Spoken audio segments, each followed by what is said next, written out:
Natasha, and thank you so much for joining me today. Well, I wanted to show you a very cool technique using some pens, some watercolor pens with stencils today.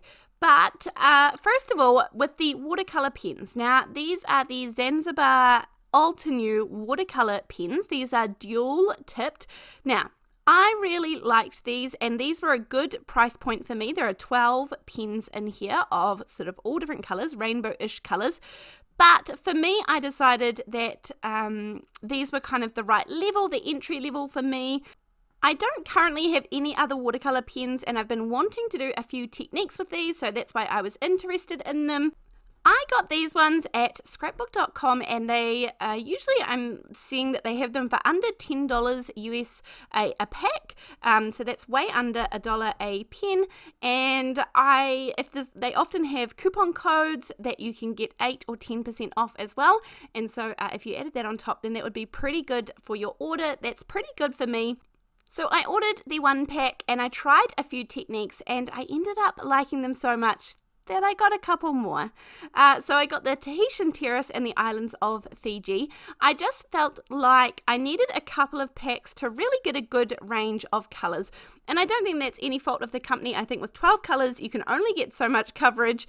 So I chose to get these. And for me, this feels like I have a really good range here. I think there may be 4 packs available.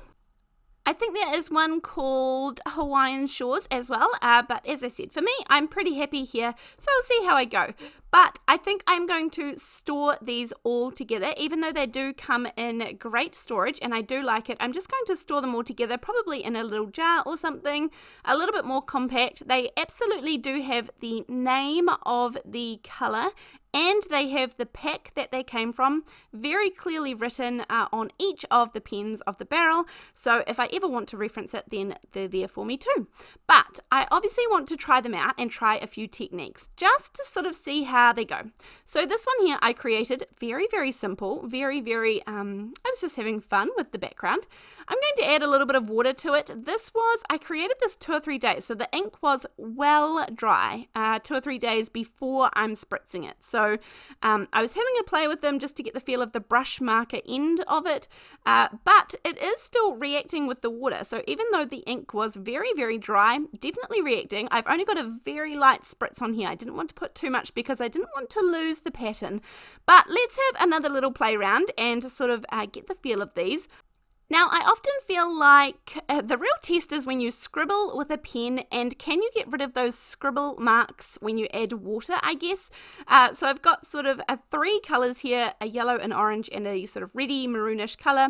I'm going to add a little bit of water. That's definitely not enough. And I'm going to add a little bit more water, and I don't want to work this at all. So I'm not going to work with the brush to see if I can get rid of the brush strokes. I want to see if just the water is going to remove those brush strokes. So I actually don't have enough water down here on the yellow. I'm going to spritz that again. There's not enough to move it, but you can see that the orange and the pinky color, they have moved quite nicely. So I was quite impressed with this. I'm going to pop this aside for just one more second while I do another little experiment just to the side to sort of get a feel for these. I do think these are moving pretty well. I will just say that I am just a general old crafter, a little at-home crafter, and so I have no expertise in watercolors, paints, anything, in fact. I just have my experience, so this is just my experience with them.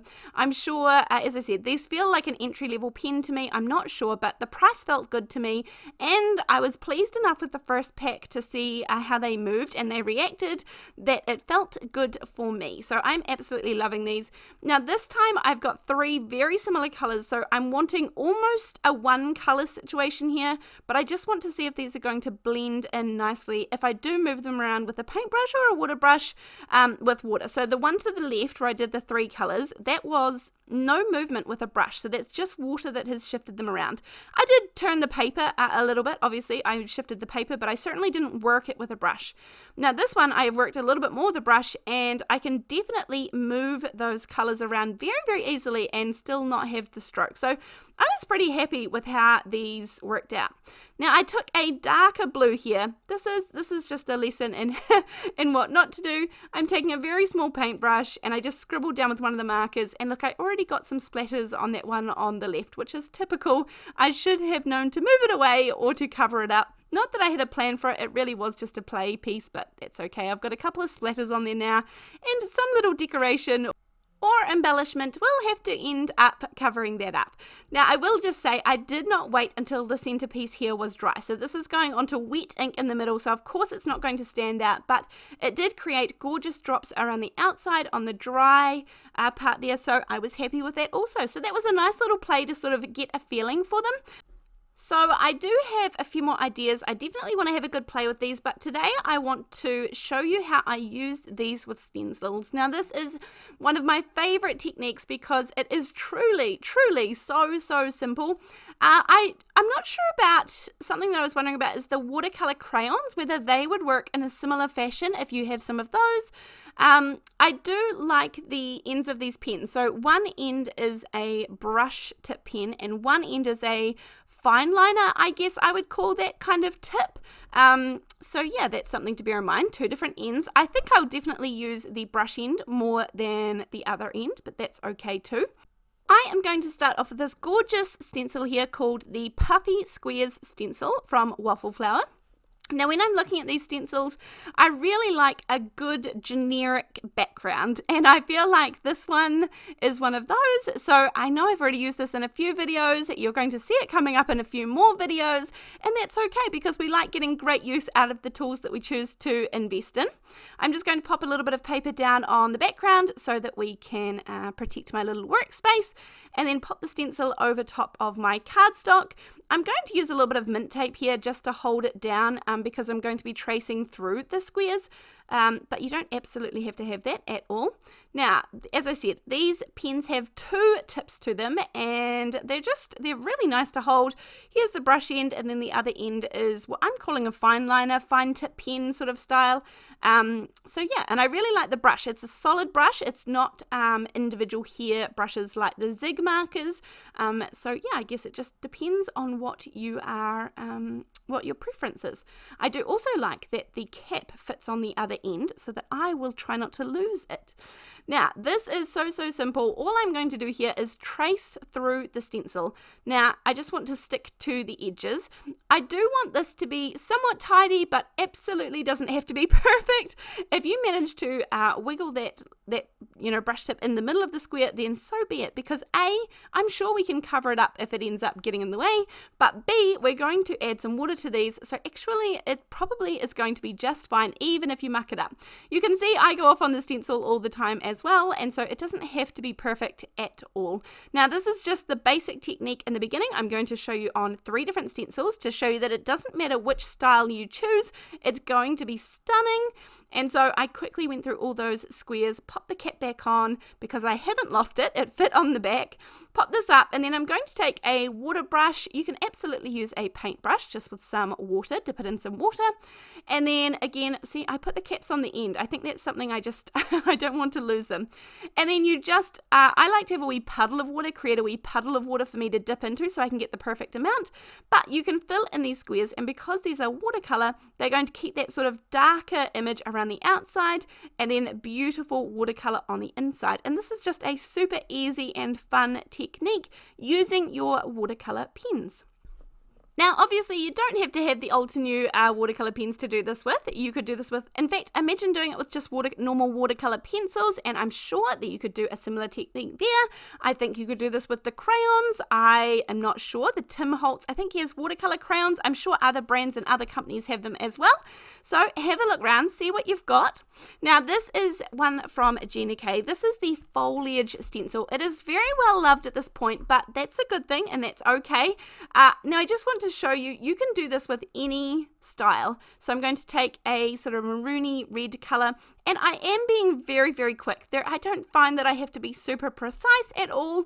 I'm going around all the little bits of this foliage, and some of them are thicker, some of them are thinner, some of them meet in the middle, and that's okay. Truly, this ends up looking, in fact, I was very tempted to change my plan at this point and just use this stencil because I absolutely love how this one looks. I actually love the color of the red, the maroon as well, but just dragging in a little bit of that color, and I just think this is such a simple, it means that you don't have to sort of, find a matching color or find a color that is going to coordinate nicely using another ink or another pencil or anything.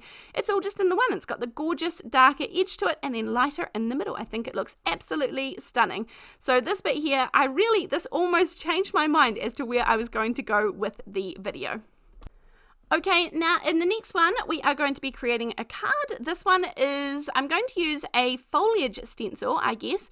This is from Simple Stories called Enjoy the Moment. Now, this is a bigger stencil. This is 6 by 8 inches.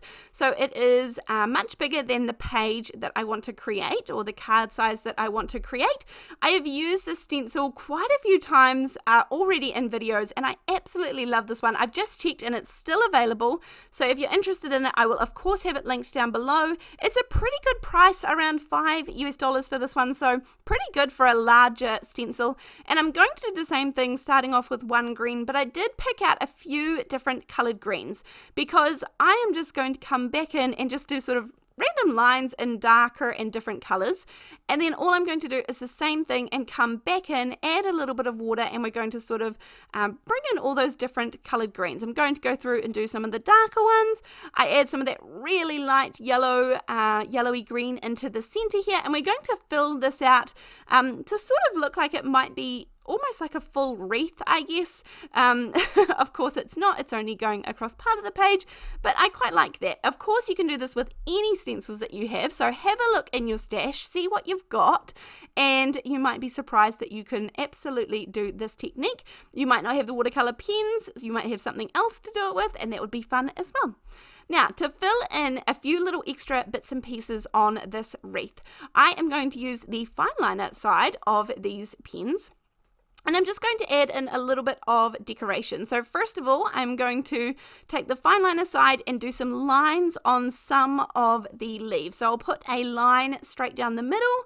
Now, I don't know if you need to have these dry, if they should be dry. I mean, I touched it with my finger and it felt relatively dry, but maybe it needs to be somewhat dry to use this side.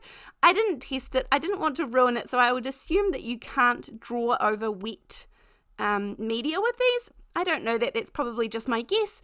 And all I'm doing is cutting some of the leaves in half and doing some very, very simple lines just to create a little bit more texture and a little bit more going on to draw in the eye on this gorgeous little wreath.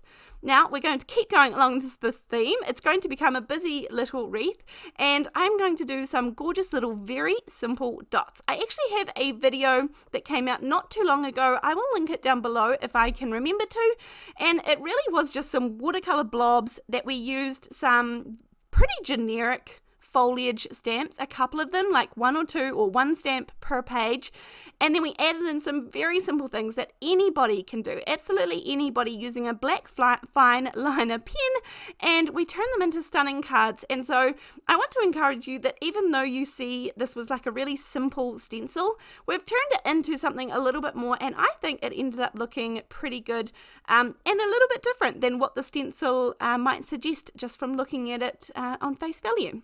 So I'm going to add in a few blue dots. I'm going to add in a few yellow, and if you get carried away, you can always cover some up like I'm going to soon, because obviously I was really loving this. Now I'm using the fine liner side and doing a few little dots all around the place. And then I'm going to add in a sentiment from the Gina K. This is the Colossal Coneflower set. I love all 3 large sentiments in this. I really like them, but I'm going to say wishing you an awesome day. I am going to cut down this panel a little bit, so it's not going to stay this big. I am definitely going to cut it down and add in a little border for some really good clear definition. This is from Sunny Studios. I have this little stash of paper here, and I don't use this paper pad that often, but it really is fun. I quite like this colour. I think it's going to go nice with the greens in the background. I'm actually going to cut this down to be a full 4 1/4 by 5.5 inches. I'm usually a big fan of leaving a border, a white border, but this time I just decided that actually I would do the whole background being this, because there is a lot of white going on already in the card that we have created. So this would be a nice sort of thick, bold border that would go around the outside. So once I have decided where I wanted that all to go, I would cut this panel down a little bit and still sort of making sure that I get the bits in that I want to. And if I made any mistakes or I had any big blotches, this would be my chance to trim it down and maybe be able to pop those more to the side or a little bit out of eyesight, or even better, be able to cut them off. So that's often why I will trim my paper later rather than starting off with a smaller sized piece of paper. Now this is the Pink and Main tear tape that I've been trying. I quite like it. If you want a nice sharp edge but don't want to get out your scissors all the time, I just use an acrylic block that's got a nice sharp edge and you can sort of rip it away nicely. Then to get everything really square on my paper here, because as I said, this is going to be the same size as my card base, I'm going to pull out my 4 little tabs as well as having that little piece in the center, then get it completely all perfectly lined up before I push in the center. And that is going to secure it in place so that it can't go anywhere before I pull out all 4 of the tabs and everything is nicely lined up. I'm going to do exactly the same thing with the panel here, so you can see I'm touching the sides, getting it all lined up. Once I have it perfect, I'm going to press down there in the middle, then pull out the tabs, and we are ready to go. Everything is lined up with a perfect border around the outside, so that's a good little tip in case you really struggle with getting the outside borders nice and even. So I give it a good press down and we are looking pretty good. I think I like the look of this final card, but I am going to add a little bit more texture, and I'm going to add in some Nouveau drops. I haven't been showing these much love recently, and so it's good to remember to use the things that we have in our stash. So I'm going to bring them out. I think I have a few too many yellow drops, so I'm actually going to cover some of those up using the white Nouveau drops, and I think that will finish off the card nicely. I hope that you have enjoyed this video and you have gotten some ideas around uses for some watercolor pens. I definitely have some more videos coming up as well. I'm really enjoying these ones. There will be links down below to all the products that I can find that I've used in this video, but other than that, thank you so much for joining me, and I'll see you on the next video.